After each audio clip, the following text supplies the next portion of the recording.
সেরা যখন হবেন তখন নিচের দিকে সেরা কেন, সেরা হলে হবেন উপরের দিকে সেরা, মানে সেরাদের সেরা। পাকিস্তানের বিপক্ষে ম্যান অব দ্য সিরিজ হওয়া মেহেদী হাসান মিরাজের কথা সারমর্ম করলে এটাই দাঁড়ায়। কিন্তু কি কথা বললেন মিরাজ?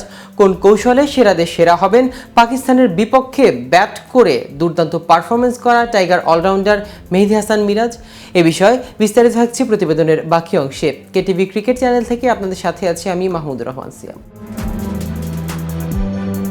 পাকিস্তান থেকে দেশে ফেরার আগে মিরাজ বলেছেন, আমি ব্যাটিং পজিশনের ওপরের দিকে বিশ্বের সেরা ব্যাটসম্যান হতে চাই। মিরাজকে এখন সবাই বলছেন ৮ নম্বরে বিশ্বসেরা ব্যাটসম্যান।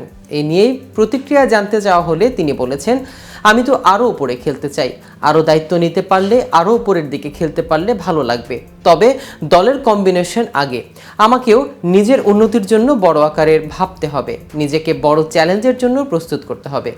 আমি বিশ্বের সেরা ৮ নম্বর ব্যাটসম্যান হতে চাই না, আমি ব্যাটিং পজিশনের ওপরের দিকে বিশ্বসেরা ব্যাটসম্যান হতে চাই।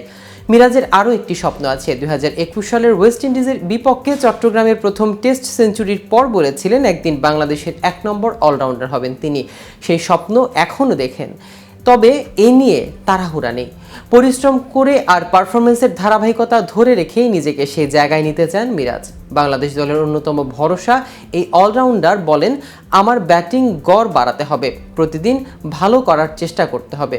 মানুষ পারে না এমন কোনো কাজ নেই, তবে একটা লম্বা প্রক্রিয়া এটি। যদি বলি আগামী ১ বছরের মধ্যে পারবো, বিষয়টা এমন নয়। কেউ তো আর একেবারে শীর্ষে উঠতে পারে না, দেশকে জিতিয়ে যেতে হবে। ভাগ্য যদি থাকে একটা সময় হয়ে যাবে আশা করি। ব্যাটিংয়ে উন্নতি আনতে মিরাজের চেষ্টার কমতি নেই। জাতীয় দলের খেলা যখন থাকে না তখনও অনেকে পরামর্শ দেন মিরাজকে, অনুশীলনে সেগুলো কাজে লাগাতেও চেষ্টা করেন। মিরাজের সেরকম ব্যাটিং কোচদেরই একজন জাতীয় দলের তার অগ্রজ সতীর্থ মুশফিকুর রহিম। এ নিয়ে এক প্রশ্নে মিরাজ বলেছেন, তার সঙ্গে ব্যাটিং নিয়ে অনেক কথা হয়, বিশেষ করে ম্যাচের কোন অবস্থায় কি করতে হবে এসব নিয়ে অনেক আলাপ হয়। কোন বলারকে কিভাবে খেলাতে হবে, কোন লেংথের বল কখন কোন জায়গায় খেলতে হবে, আমাদের মধ্যে এই আলোচনা হয়। এদিকে পাকিস্তানের বিপক্ষে জয় অসাধারণ নৈপুণ্য দেখিয়ে র্যাঙ্কিংয়ে ব্যাটিং, বোলিং ও অলরাউন্ডার ৩ বিভাগেই উন্নতি হয়েছে মেহেদী হাসান মিরাজের। ব্যাটে বলের দুর্দান্ত পারফরমেন্স, অলরাউন্ডার র্যাঙ্কিংয়ে মিরাজ ৩ ধাপ উন্নতি করে এখন আছেন ৭ নম্বর স্থানে। এই তালিকায় যথারীতি প্রথম ৩ অবস্থানে আছেন রবীন্দ্র জাদেজা, রবীন্দ্রচন্দ্র অশ্বিন ও সাকিব আল হাসান। ব্যাটারদের তালিকায় মিরাজ দ্বিতীয় টেস্টের আগে ছিলেন ৮৫তম স্থানে। ১50তে এই ডানহাতি ব্যাটার উন্নতি করেছে ১০ ধাপ।